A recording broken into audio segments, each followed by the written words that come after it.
எண்ணங்கள் தான் நம் வாழ்வை மாற்றும் வண்ணங்கள்.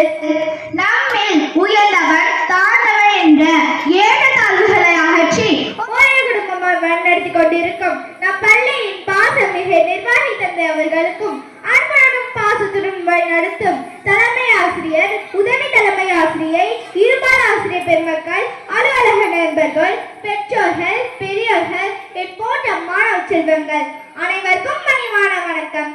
அனைவருக்கும் இனிய பொங்கல் நல்வாழ்த்துக்கள். ஏன் உனக்கு நேரிங்கே எதுவுமே என்றும் நம்ம வாழ்விலே பஞ்சமே. ஏன் உனக்கு நேரிங்கே எதுவுமே இல்ல என்றும் நம்ம வாழ்விலே பஞ்சமே இல்ல. இந்த பாடலை இந்த காலத்தில் இருக்க மாட்டீர்கள், ஆனால் இதன் பொருள் உங்களுக்கு புரிந்திருக்கும். இப்பொழுது நான் விவசாயத்தை பற்றி தான் பேச போகின்றேன். நான் பாடிய பாடல் வரிகளின் அர்த்தம் என்ன தெரியுமா? ஏர்முனை விவசாயத்திற்கு இணையாக இவ்வுலகில் எதுவுமே இல்லை. விவசாயி வாழ்க்கையில் பஞ்சம் என்பது இருக்காது. அந்த காலத்தில் யார் பட்டினியாக இருந்தாலும் விவசாயி பட்டினியாக இருக்க மாட்டான். ஏனென்றால் அவன் மண்ணையும் இயற்கை வளங்களையும் நம்பி வாழ்ந்தான். ஆனால் இன்று என்ன நடக்கிறது? மண்ணை நம்புவதற்கு பதிலாக பொன்னையும் பொருளையும் நம்பி அதன் பின் செல்கிறோம். நெல் அறுத்து மாடு கட்டி போரடிக்க மாறாது என்று யானை கட்டி நெல் கதிர் அடித்தது அந்த காலம். வீடு கட்டி போதாது என்று அடுக்குமாடி வீடு கட்ட விளைநிலங்களை வீணாக்குவது இந்த காலம். பெரிய படிப்பாளி அறிவு மேதை என்று சொல்லிக் கொள்ளும் இக்கால அறிவு ஜீவிகள் விவசாயத்தை அழிக்கும் வேலையை செய்து கொண்டிருக்கிறார்கள். எல்லாருக்கும் பசிக்கும், எல்லாருக்கும் பசிக்கும். உயிர் வாழ உணவு தேவை. கம்ப்யூட்டர் இன்ஜினியர் படித்தவன் கம்ப்யூட்டரின் இருமையும் சாப்பிட முடியாது, முடியாதானே? டாக்டர் படித்தவன் அங்குள்ள பொருட்களையும் மாத்திரைகளையும் உண்டு வாழ முடியுமா? முடியாது. பணத்தை சேர்த்திருப்பவன் பணத்தை மட்டுமே சாப்பிட்டு வாழ முடியுமா? முடியாது. ஆனால் விவசாயம் பார்ப்பவன் அவன் விளைவிக்கும் பொருளை சாப்பிட்டு வாழ முடியும்.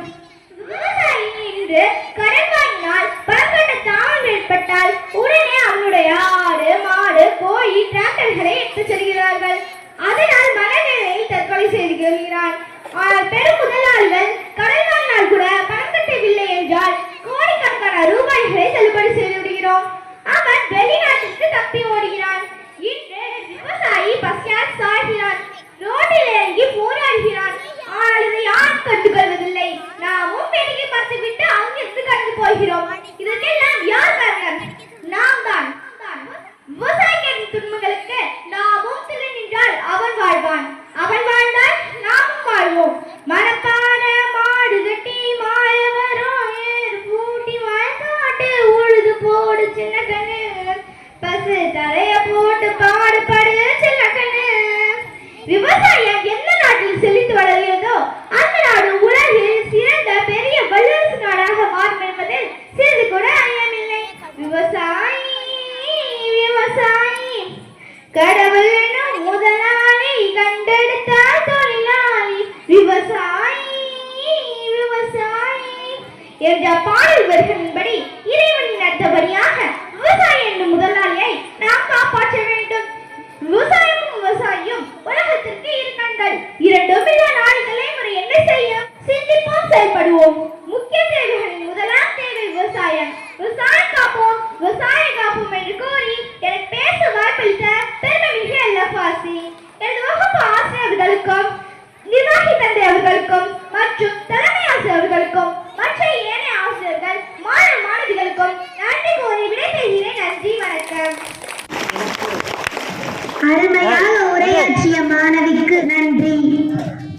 இரவு சூரியன் நேயர்கள் அனைவருக்கும் வணக்கம். சப்ஸ்கிரைப் செய்யாதவர்கள் சப்ஸ்கிரைப் செய்து ஆதரவு தரும்படி கேட்டுக்கொள்கிறேன்.